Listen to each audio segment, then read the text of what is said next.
Call the September meeting of the County Board of Zoning Appeals to order. Can I have roll call, please? Lauren Ferguson, John Hannon, Here. Ryan Garcia, Here. Todd Renzo, Scott Lowe. Okay, we do have a quorum. Could we please stand for the Pledge of Allegiance, please? I pledge allegiance to the flag of the United States of America, and to the republic for which it stands, one nation, under God, indivisible, with liberty and justice for all.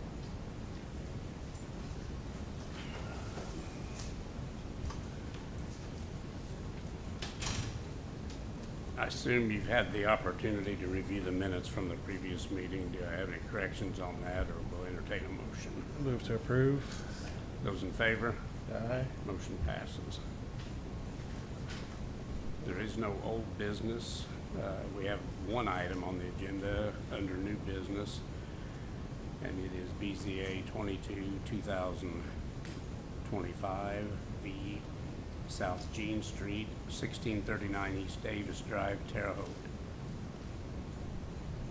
The petitioner is Robert Hoppengarner. He's requesting two variances.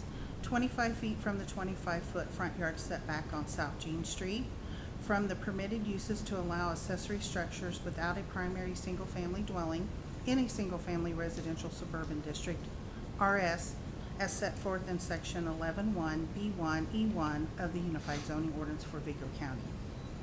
The petitioners purchased the property in 2018 and demolished an older attached home to the pole barn. The existing pole barn was built in 1946. The petitioner sold his business on East Davis Drive and has used the pole barn for personal use and storage. He plans to add 28 by 58 to the north side of the pole barn where the older home was attached to increase the storage for his building materials. After purchasing the property, the petitioner had a survey done, which showed the right-of-way being platted at 30 feet. However, the road is actually platted at 60 feet. According to the Vigo County engineer, Larry Robbins, this means the pole barn is in the right-of-way of South Jean Street. Mr. Robbins provided an email stating that the petitioner needs to request to vacate the right-of-way up to the front edge of the existing building and obtain a variance of 0 feet from the front yard setback. This will allow the pole barn and the addition to remain in the right-of-way. The variances should not be injurious to the community's public health, safety, or welfare.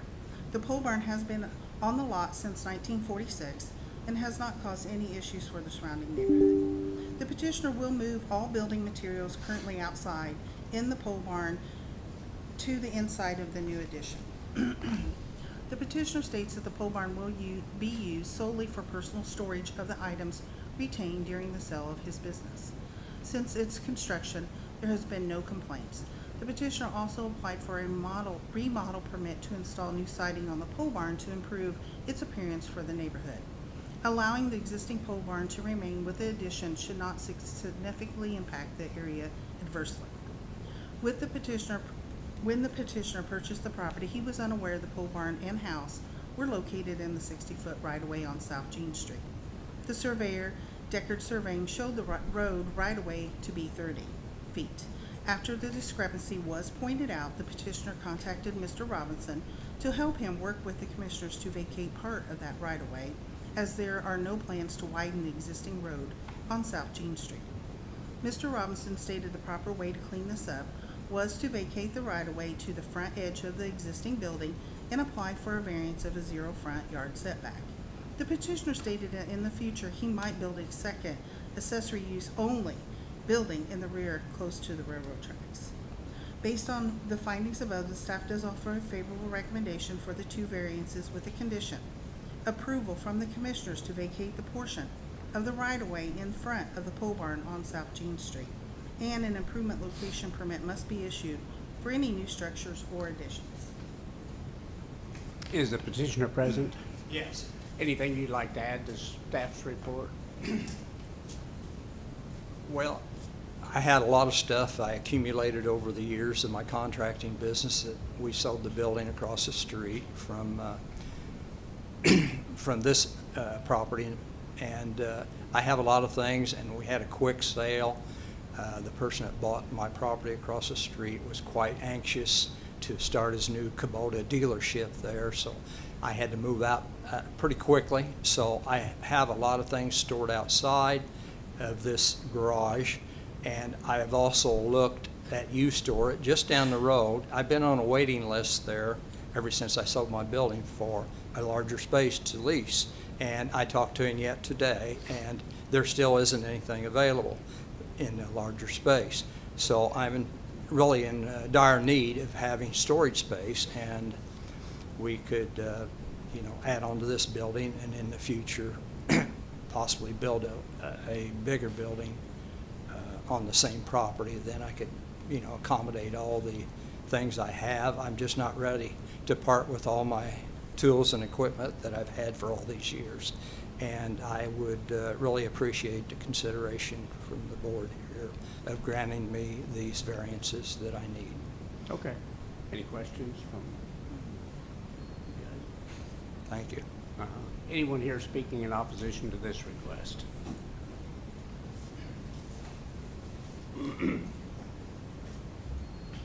I'm Dave Rogers. I live right across from this property, have for 52 years, 53 years actually. Lived in the neighborhood for 54 years. My wife's lived there for 61 years. And it's always been a residential area. We knew the Flicks, that Roy Flick, who built that house and ended up subdividing the property. In fact, his son-in-law built most of the houses in there. My mother-in-law lives there. She passed away a couple years ago. And my son lives right next door. We really got upset for the fact that this is a residential area. There are school buses that go in and out of there. There are kids playing and everything. Well, we have industrial manufacturing things going on there and commercial things. I have pictures of the commercial trucks that are sitting out front, and I've talked to Bob, and Bob said, yeah, we're going to put those in a building. I don't want to walk out my front door and have 75 feet looking at this commercial complex. I really don't care for that. My other gut feeling is, being an experienced banker for 43 years, I made a lot of loans on everything from doctor's offices to huge houses and developments. And I see when things like this happen, that it goes on to say once he gets his toe in this, that he can do anything he wants and move commercial things over. At one time, Interstate Welding bought the property, and they were there, and they're actually customers of mine. And they said, we're going to park trucks over there. And we said, no, we're not going to do that. And we objected to it, and they couldn't do it. And to me, it's a family neighborhood. We don't need this kind of stuff. And I have pictures of some of the things that are laying out and some of the things what it looks like right now. After he tore the house down that was attached to that building, he left the end of the building open for over 5 years. And we listened to it fall apart every winter. I mean, all the stuff was falling in. There was a door there that slammed shut when the wind blew. And I went over and put one of the rocks and stuff over there to keep it from doing that. And somebody moved it, and it started slamming again. I think we've put up with enough of this. We right now, and I think over the past few years, Bob has brought fill in to fill the old a borrow pit that was there. That was a borrow pit from building I-70. And again, we've lived there long enough to see all this, and he's bringing, and trucks are still coming in, night and day. That's what bothered me was some of the things that came in at night, and you could hear them. You could hear them unload there. You could hear them unload and slam their truck back, and the tailgate would bound. And I mean, wake up in the middle of the night, and plus the fact that they left rocks and soil and everything out in the road, which was tough. I mean, because you got school buses, you got a lot of traffic that come down there, and we just don't feel like this is really good for our community. We've talked to all the residents there, and I mean, almost everyone has signed the petition that says we don't want that. If you approve this variance, it's just basically saying now you can do whatever you want to do. And I talked to Bob, and he said he's going to build a pole barn back there, and he's going to build that extra building that was attached to it and park his trucks and his other, vehicles in there. And he's got trailers, he's got all kinds of things that, he wants to put in there. We get up in the morning and have somebody over sitting there working in our neighborhood. And I don't feel comfortable with that. And I don't feel comfortable having anything there that somebody would come in and break in and do stuff. In fact, we had a security light installed on the telephone pole 30-some years ago, and we pay for it every month. In fact, it covers his property right there. We just don't feel, as a group, that this is advantageous for us, and we really don't want this done. Any questions for me? Any questions? Comments? No, actually, probably more for at this time, anyone may ask something here as well. Do you want to say anything? Okay, we have another gentleman would like to say something. We'll let him. I got one question for Oh, yes. staff. Not, what's the zoning of this? RS. Okay. So he cannot do anything. Yeah, we're not, I guess that would be my comment. He is cannot this- do he cannot start a business there. Right. Nothing. He is stating this is solely purpose for his personal stuff that he sold, and he's putting it in there. So technically, it's just like if you had a pole barn, you could store your boat in there and go over and work on it. Your car, say you had 10 cars and you're an avid car, it's just the accessory building for you to store your stuff and be in. I guess to clarify that further, the action we're being asked to take just simply allows the building to exist on a parcel without a home. And it allows the setback to be restricted because this building obviously was built in the 1940s in the county right of way without anybody knowing. Yeah, That's- I honestly don't think that's right. I think it was. That's what the staff report says. Really? This is what it shows. That road is 60 feet, and it's actually, it is platted wider than what it is. Right. So people who's parking along this road, they're in the right of They're way. in the county right of way as well. I guess that's the point is that's all we're being asked. We're not being asked to approve a commercial use. We're not taking any action that would cause him to think that he has a commercial use. He would have to rezone the property to operate as a commercial entity. Right now, it's just a pole barn on a piece of property. Well, are they allowed to park commercial trucks there? Actually, Dave, that's my question, and that is if construction of the addition to the pole barn occurs, is he going to be able to put, in this new structure, this additional structure, cover all of the vehicles? I think, like anybody else, last thing that I want to see in front of my house as well is a bunch of commercial vehicles parked on the road or parked, straight in front of my house. If it's parked there for 1 or 2 or 3 days, that's working on something, that's obviously entirely different. So from that perspective, I totally get it. But I guess, Mr. Hooper, if I can ask, are your addition, is that large enough to take care of all of your vehicles in essence undercover? Are you gonna be able to park everything inside? It appears I can, yes. Although, they're like, the one truck's like a 1-ton or a dually truck, I think a lot of people have those in their driveways. And as you drive around the circle, there's 2 tractors, semi-tractors that park in their driveway.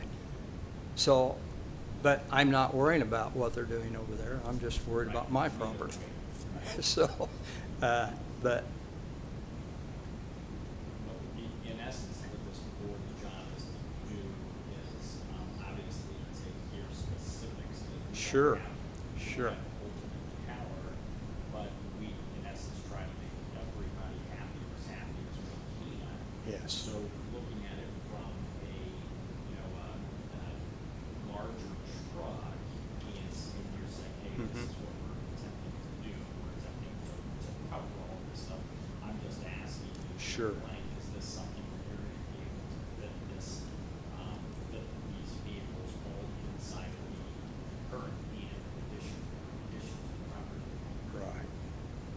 And that's another reason I'm requesting possibly to build another building on the property to house everything. But as a temporary solution, this addition would allow me to get most generally everything that's out on pallets into the building. But, you know, this has all happened, you know.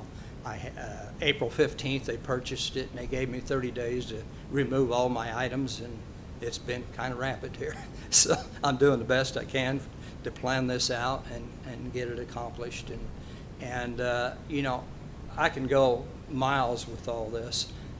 The interstate welding, the old building, I've been renovating that since 2008. That was owned by Interstate Welding, Aurora Mortgage Company in Aurora, Colorado, called in their mortgage. They'd gone bankrupt, so they had the auction off everything, and they left town. Well, all the break-ins started. They stowed all the wiring in the building, all the plumbing in the building, all the rooftop heating, cooling units, stripped everything out, broke windows. There's a house on the left side of that and on the right side of that was similar. And if you drive by and look at those now, everything is renovated. Houses are, they're leased out. The new owners own those as well. So I did nothing but improve that area. I've added to the value of everything there, cleaned it up. Looks very nice, all painted, very orderly. Paved parking lot, striped parking lot, all the grass I pay to have cut, including across from him, every 2 weeks. And they have on the property by him since 2018.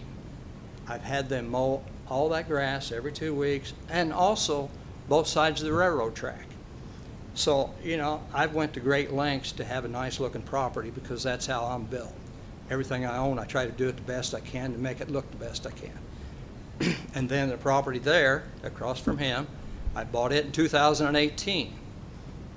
And it took me 10 years to get clear title to that. Well, the house was falling down the roof right across the street from Mr. Rogers' house. Windows were broke out, all the stuff stolen out of that.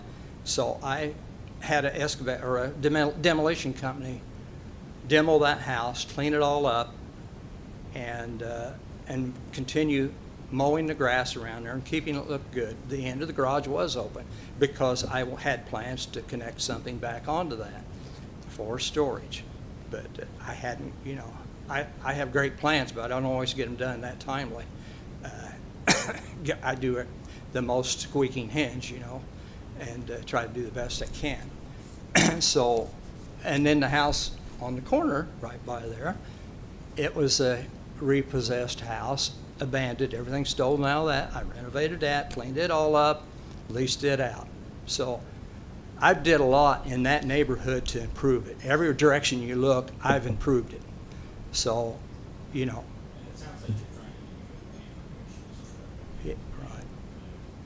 Here, from a board perspective, Mm-hmm. we appreciate that. I'm sure that Dave and Yeah. appreciate that as well.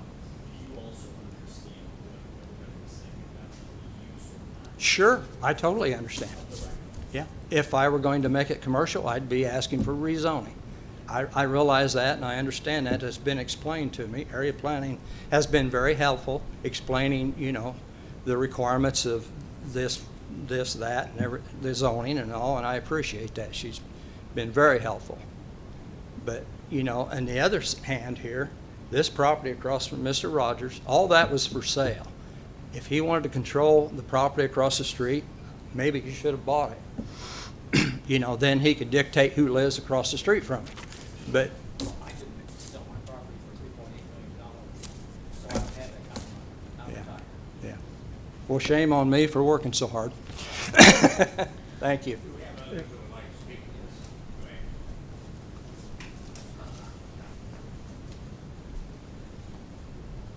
ahead. My name's Craig Fox. I own the property immediately next door to this parcel at 47 South Jean. I bought it about 3 years ago. It was an empty lot at the time. There had been a house there, probably built around 1900. It had burned down some 10 years prior, and we found some foundation, that's about all. But it was heavily forested, ideal for a house. And I have then built a house there. And Troy Taylor here in the black shirt lives in that house. I have two concerns. Number one is that the zoning code itself requires that any change to this property, which is a non-conforming use because it was there, it was grandfathered in. But when the zoning code was originally voted for, the law requires that that non-conforming use be corrected in such a way that it no longer is whenever you do a remodel or anything to the property. That's not going to happen here, number one, if the building stays where it is. Number two, there is no house there now. That building and the house that faces Davis Avenue used to be one parcel. It isn't anymore. They're completely separate parcels. So this building is not ancillary to anything. It is on that lot by itself. The house that had been there was torn down because it was such a wreck. And I understand that that's a smart move in that respect. But at the same time, that building is no longer ancillary to any residential purpose. And that's what the RS zone requires. If there was a house there and he wanted to put in a large garage, a 6-car garage, that would be perfectly legal and perfectly acceptable. But that's not what the situation is. So I object to this on that regard. There is not room, if you park a car between the building and the street, there is not room for 2 cars to pass each other going through on G. Now, I parked there several times while the house that I own was being built. And it's just you can't get through there. That's number 3, I think. Number 4, there's an easement through there for utilities. And in fact, there's a cable line that goes along the pavement of Jean Street. There is underground utilities there. And there's a sewer line that goes through there. This building is practically built on top of the sewer line, as it is. We have city sewers there. So that's going to be a bigger problem. You know, there needs to be space. And while I understand that the original platting, it varies from the actual platting or the actual development, I think the actual platting is the city plan or the county plan, and maybe it's time for that non-conforming use to be brought into compliance. That means moving the building farther away from the street. I had to go to great details with surveyors to figure out the exact property lines to make sure that my house was built in compliance with setback requirements. And I don't think that there's any reason why anybody else should have to do that, or should get away without doing it. Every homeowner in that development has signed a petition opposing this. And I think that's also important for everybody to understand. It is congested. It is a small, narrow street, and that makes it very difficult for everybody to get through. We don't need it to be worse.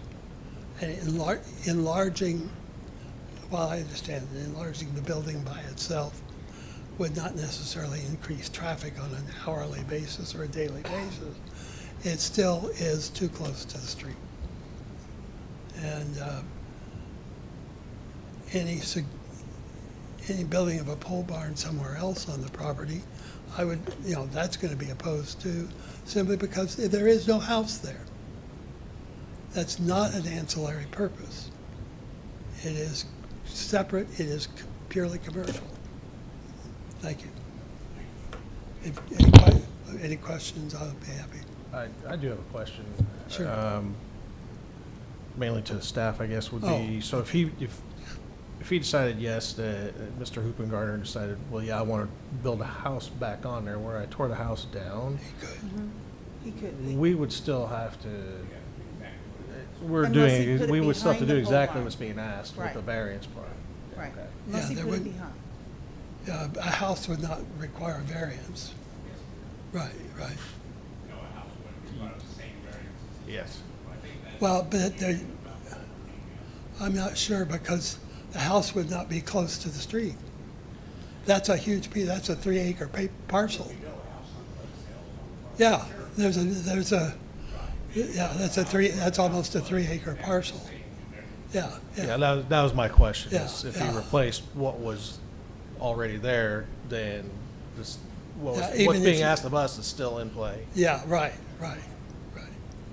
Anything else? Okay. Thank you.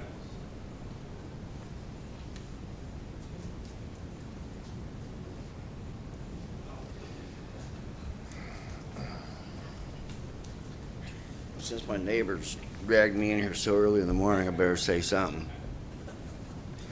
You know, it says like, I don't know, like in Proverbs, it's better to keep your mouth shut and let people think you're stupid and open it and prove them right. But, this is a residential neighborhood. My grandparents, I live in the house that they built back in 1965. It's just a little horseshoe neighborhood. It's nice and quiet. I don't know the gentleman. He seems like a very nice guy, but it's a small little residential community. We all pretty much know one another, and I just like to keep it that way.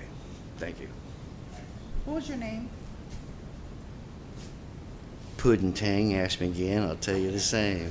Troy Bowden.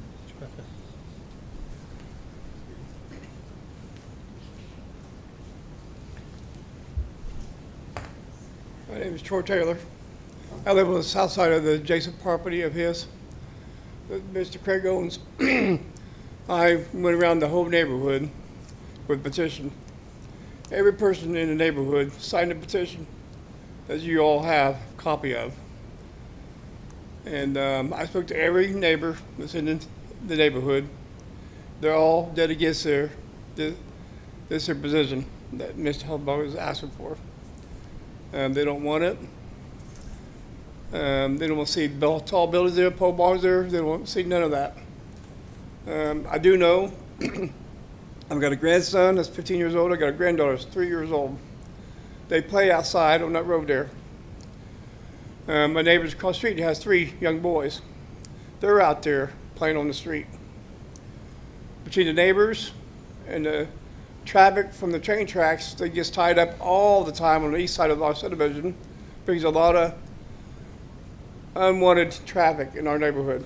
And those kids are out there playing all the time on the road there. We don't need any more commercial vehicles in that neighborhood, period. I don't care what size it is. He mentioned about the 2 semis that's in the neighborhood. Those are truck drivers that are my neighbors. They crawl through that neighborhood in those semis. They're very respectful of the kids and full aware of the kids playing those roads there. And they are dead against this here. There's Amy and her husband's name Dan, if I remember right. But I've been living in the house for about a year and a half now that Craig purchased for me. And I love my neighbors. They're all good people. And I spoke to all of them directly when I had that petition signed. I went around the whole neighborhood. Every house in that subdivision there is dead against this here. So I want to make that full aware there. I got a letter from one of the neighbors who wasn't able to come today. He wanted me to drop it off to give it to you guys. I don't know who to give it to. Thank you.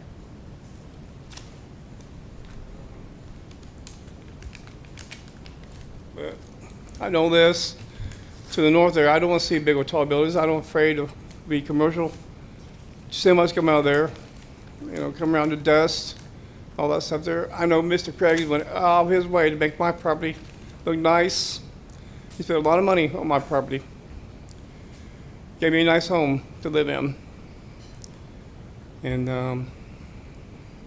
so in the whole neighborhood, I speak on all the neighborhoods. I spoke to all the neighbors.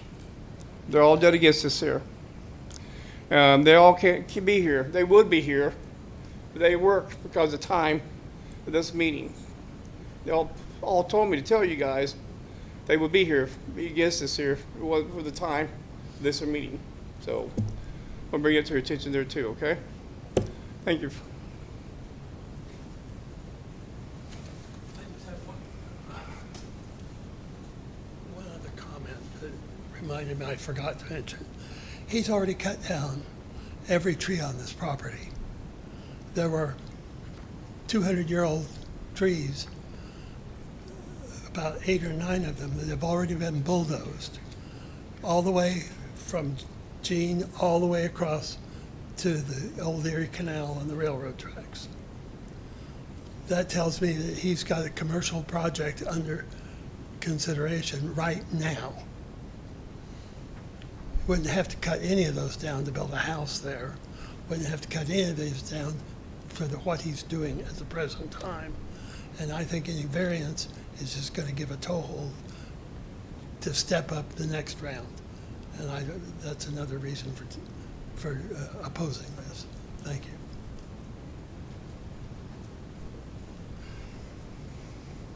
Just to bring a little more clarity to what we're doing, in the letter that you just submitted kind of confirms that to me. The first paragraph or line in the letter says, "I am not in favor of rezoning the area in question." That's not what we're being asked to do. It's not even close. There's two issues my time now. Two issues that we have before us. One is that there's a structure built in 1946, which predates most of us in this room, appears to be in the county right-of-way. And I know enough about how county right-of-ways were platted. Some was purchased, some was guessed at, some it's a wreck. There's not a judge in the land that's going to tell this guy that because it looks like on the GIS you're on the right-of-way, get rid of the building. No way. Been through that over and over and over again. So we're being asked to clear that up if he's able to get the commissioners to reduce what they assume the right-of-way is, and we issue a variance for 0 lot line, then he's good again, which is, in my opinion, what ought to be. I can't imagine anybody thinking that you should, that we have to tell this guy. I mean, we're not in a position to tell him he's got to move the building. So that's one issue we're being asked. The only other issue is the ancillary building issue. And there are hundreds of situations in Vigo County where there are buildings where there are not residences that planning commissions and variances have been issued for. So to single this out and say that in this case, we don't think that building that's been there since 1946 should be able to be there anymore, when I can point to places on Poplar and just go all around the community and say that you can't do that. So it needs to be understood that we are not entertaining the idea of him operating a commercial business there. He can't do that, whether we provide these variances or not, without rezoning the property. I just want to make sure that's clear. I agree with you.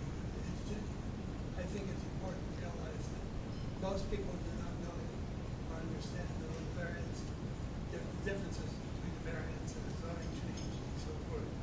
So in that regard, I think that's a lack of information as much as anything else. And I do not think that the building should be torn down or moved. The question is whether it can be still remodeled and added on to without conforming to the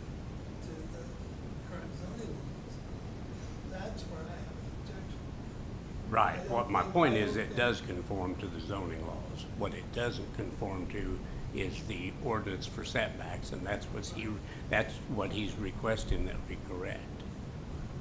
But he's planning on adding on to the building, is my point. Yeah, but he's not adding on towards the street. I mean, he can't just keep going out in the middle of the road. Of course, but all I'm saying is the ordinance says it has to conform. That's correct, that's why he's here. I mean, we're going around in circles, there But seems it to doesn't say still be It doesn't confusion. say that the wall has to conform, it says the building has. The building will conform if the variances are granted. And then if the variances aren't granted, what? He can still build a separate building. He'll never get a building permit to build onto a building that's sitting in the right of way. He has to go through these steps. He's trying to bring the property into compliance. Okay. Any comments from?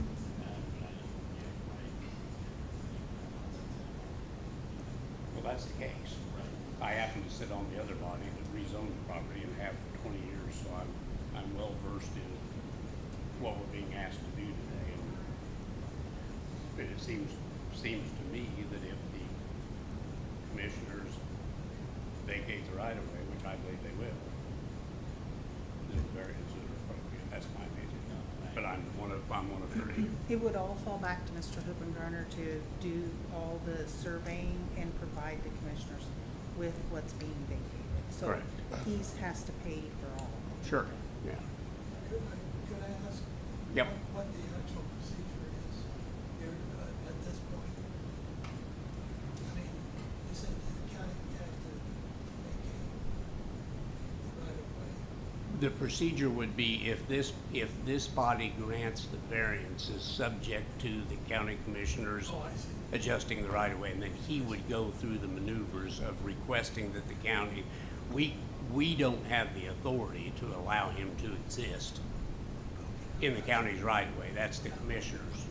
So we would, if we were to grant the variances, they would be subject to that. And if the commissioners say, no, we're not changing it, then Mr. Hoopengarn and the commissioners have a tremendous legal battle ahead of them, and we don't have anything to do with it. Thank God. And I Yeah. wasn't sure. Now, that's the procedure, yeah.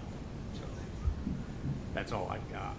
Could I say something? please? You sure can. Yeah, I just want to clear up a few things so these people would know what's going on. They commented about, Mr. Rogers commented about the property across the street. Well, that's zoned industrial. It's zoned for the use it's being used. It's also permitted. So they're not doing anything, or I wasn't doing anything that was against requirements or ordinances or laws. So, just so they know. And also, I know they were all upset about me taking down the trees. Well, across the street in this property we're talking about. Well, I've got a few rental houses, and I don't know if they realize it, but it's quite difficult to get insurance on them these days because of trees. They're pretty picky about insuring properties. They want them to be just right. So if I were going to build something over there, I wanted the trees out there. They're much easier to remove now than they are later once they're against a building or fall. And then there was a road, the railroads typically don't maintain, their right-of-ways that well. And I took those trees along the right-of-way of the railroad down so that if I put a building up against there, I'm not against the railroad property and against the building. So that was all convenience. I know they were quite upset about the trees. As I'd mentioned, I always had the ground mowed and kept it in very nice shape, and it was kind of like a park for everyone to use, and I really didn't care. But now I have a use for my property, so I don't think they're too happy about that, but it appears like. But that's kind of, I just wanted to clear that up, and so everyone knows, and they can go from there. Thank you. Yeah. Right. Thank you so much. Right, right. Yeah, thank you. Right, I agree.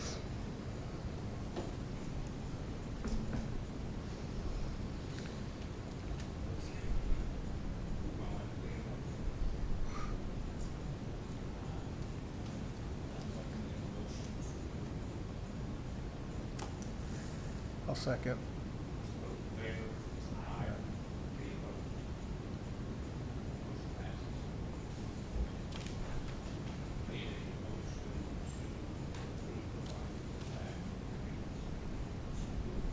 Second.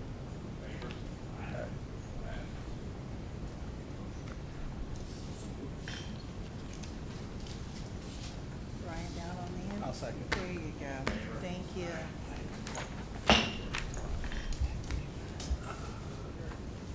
I'm gonna show them this because I don't think they're.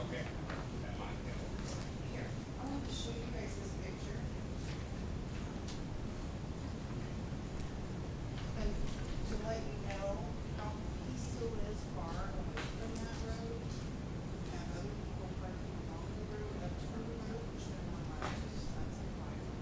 They're supposed to park there and not. So, well, parking the drive.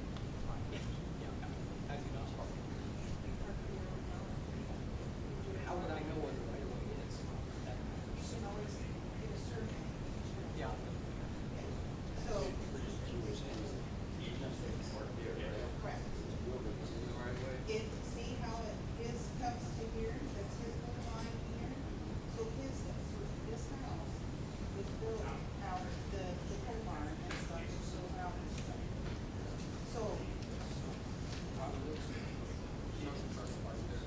Okay, so if you look here, he's behind the pole, so yes, that's still the right of way. So. What's he asking? Driveway right here? No. He's asking the commissioners to come here, where it is, come across here. And that would be his full, he can come out here and he can add on to that house. And that's it, he can't go any further. He has to. We're just talking about adding on to one building. Yeah. We're not talking about adding a separate building. He might later on, but he says he doesn't. Yes, it is, yeah. So he's asking to keep the building and back. Can you add on this way still? He can. He has to be 5 feet. That's your side. So everybody's 5 feet, and then like technically, say this number, just say, he could go back if before extremes. Then just say, if it was vacant, if he had to come in 25.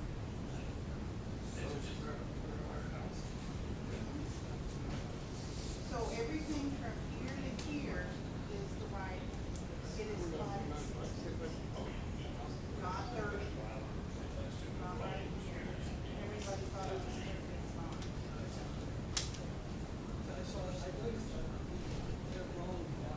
Well, I went to the county engineer, that's why. The county engineer did, is he had a survey, a licensed surveyor, and they were the ones who said it, it was 30 feet, and now it was not. Right. Well, he cannot come out any further than the